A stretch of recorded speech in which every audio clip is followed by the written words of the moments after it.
আসসালামু আলাইকুম, জাহিদ হাসান। এইমাত্র আমরা প্রধানমন্ত্রী শেখ হাসিনার পর থেকে খবর শুনেছি। এখন হচ্ছে আমরা সংসদ ভবনের দিকে যাচ্ছি বিদায় উল্লাস করতে করতে। আমরা হচ্ছে সংসদ ভবন, গণভবনে বিভিন্ন এরিয়া, রুম, পার্লামেন্ট, এগুলো হচ্ছে আমরা ভিডিওতে আপনাদেরকে যতটুকু সম্ভব দেখানোর চেষ্টা করব। ভিডিও জুড়ে সাথে থাকবেন। যারা ঢাকা আসতে পারেনি বা ঢাকায় এসে দেখতে পারেনি আমাদের এই বিজয় উল্লাস মিছিল, তারা এই ভিডিও দেখে কিছুটা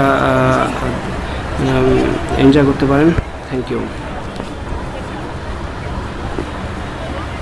এটা হচ্ছে সংসদ ভবনের ভিতরে এটা আমরা হচ্ছে সংসদ ভবনের পিছন দিয়ে প্রবেশ পথ। মূলত সামনে ভিড় বেশি, এই কারণে হচ্ছে আমি পিছন দিয়ে প্রবেশ করেছি, যাতে কিছুটা ভিড় কম হয়, প্রবেশ করতে সুবিধা হয় সংসদ ভবনের ভিতরে।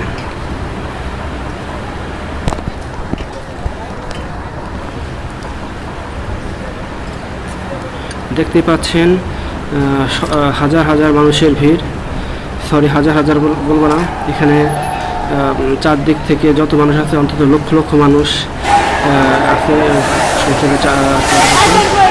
এটা হচ্ছে সংসদ ভবনের ভিতরে। কিছুক্ষণ পর হচ্ছে আমরা সংসদ ভবনের ভিতরে প্রবেশ করতে করতে মূল পার্লামেন্টে প্রবেশ করব, যেখানে এমপি মন্ত্রীরা হচ্ছে মিটিং করে বিভিন্ন আইন পাশ করে।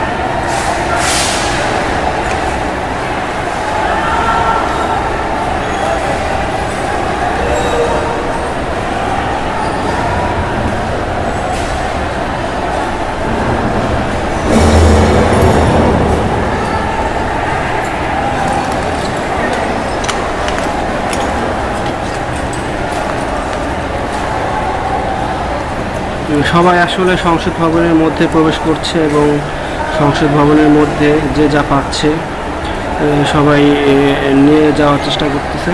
এটা আসলে আমাদের ভুল হচ্ছে, যেহেতু এটা রাষ্ট্রীয় সম্পদ। আমরা ছাত্র জনতা আসলে লুটপাট করা এভাবে ঠিক হচ্ছে না। যদিও যারা লুটপাট করতেছে বেশিরভাগই হচ্ছে সামনে আমাদের হচ্ছে যারা সমন্বয়ক ছিল, তারা হচ্ছে এগুলো লুটপাট বন্ধ করার যথেষ্টটুকু সম্ভব চেষ্টা করতেছে। এটা দেখে আমার খুবই ভালো লাগলো।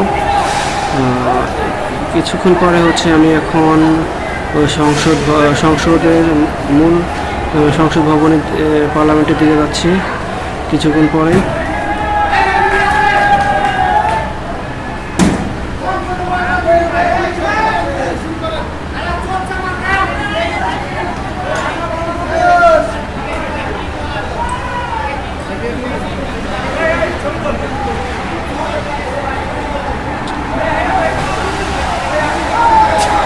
এটা হচ্ছে সংসদ ভবনের কক্ষ, মূল কক্ষ, যেখানে হচ্ছে এমপি মন্ত্রীরা এখানে সব ধরনের মিটিং করে, বিভিন্ন সব ধরনের বক্তৃতা দেয় এখানে।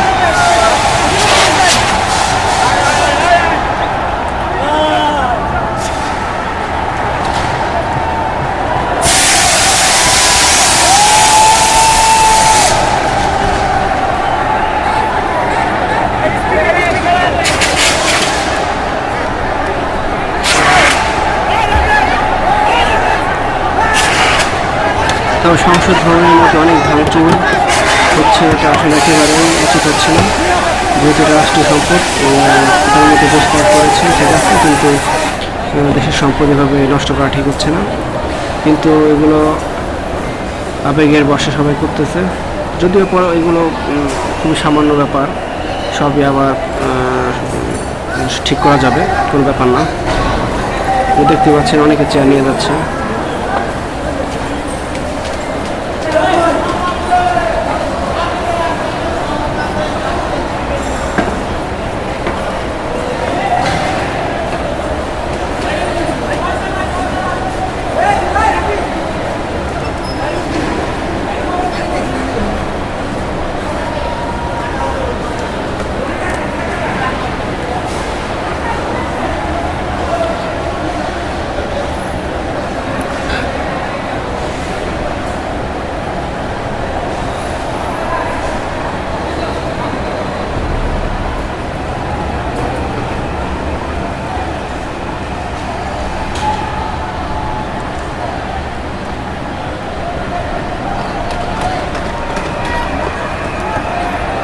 ভিডিওটা আসলে খুব ভালোভাবে তেমন করতে পারিনি, কারণ আসলে আমার ভিডিও আপলোড করার জন্য আসলে কোনো পরিকল্পনা ছিল না। যাই হোক, সংসদ ভবনে প্রবেশ করতে করতে আমি এগুলো ভিডিও করেছি। এখন পরবর্তীতে সবগুলো এক জায়গায় করে এখন আপনাদেরকে দেখানোর জন্য এগুলো আপলোড করলাম। যারা আসলে ঢাকা আসতে পারেননি বা সংসদের মধ্যে প্রবেশ করতে পারেননি, তাদের জন্য আসলে আমি ভিডিওগুলো করেছি এবং আপলোড করলাম। এখন দেখুন, এগুলো হচ্ছে সংসদের বিভিন্ন কক্ষ অফিসিয়াল কার্যক্রম করার জন্য। আর এটা হচ্ছে সংসদের ক্যাফেটেরিয়া। এখানে সব ধরনের খাবার দাবার, রান্নাবান্না, এক কথায় ক্যান্টিনের, হোটেল ক্যান্টিনের যেটা আর কি খাবার সরবরাহ করার জন্য, যেটা যদিও এখানে এসে আমি আসলে কিছু খাবার খেয়েছি, যেমন কেক খেয়েছি, পানি খেয়েছি, আর বিরিয়ানি ছিল, বিরিয়ানি অন্যান্য যা কিছু ছিল সবাই খেয়ে নিয়েছে, সব খালি,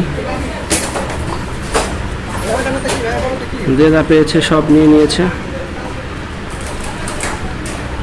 এটা হচ্ছে সংসদের রান্নাঘর। এটাতে এদিকে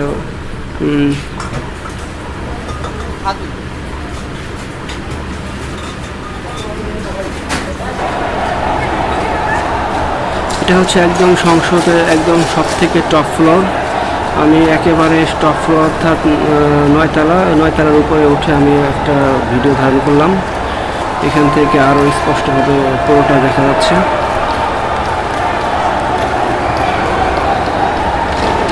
হাজার হাজার মানুষ সংসদের মধ্যে প্রবেশ করেছে, সবার মধ্যে একটা উত্তেজনা কাজ করছে।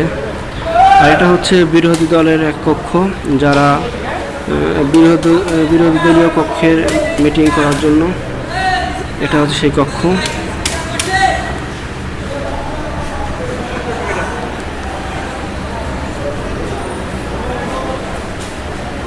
আমি এখন একেবারে ছাদে প্রবেশ করব।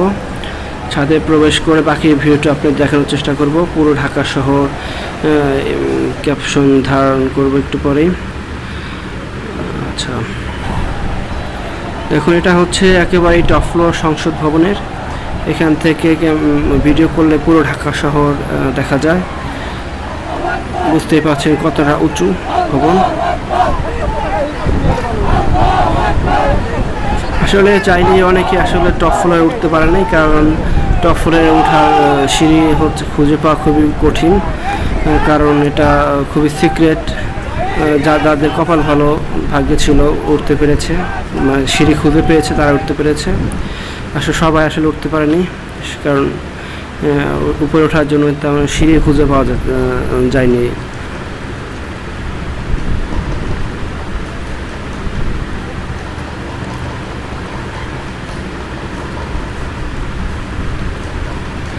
কতটা সুন্দর ঢাকা শহর এখান থেকে ভিডিও করে দেখা যাচ্ছে।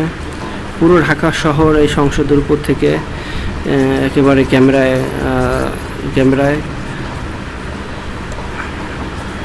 ক্যামেরাবন্দি করা সম্ভব হলো।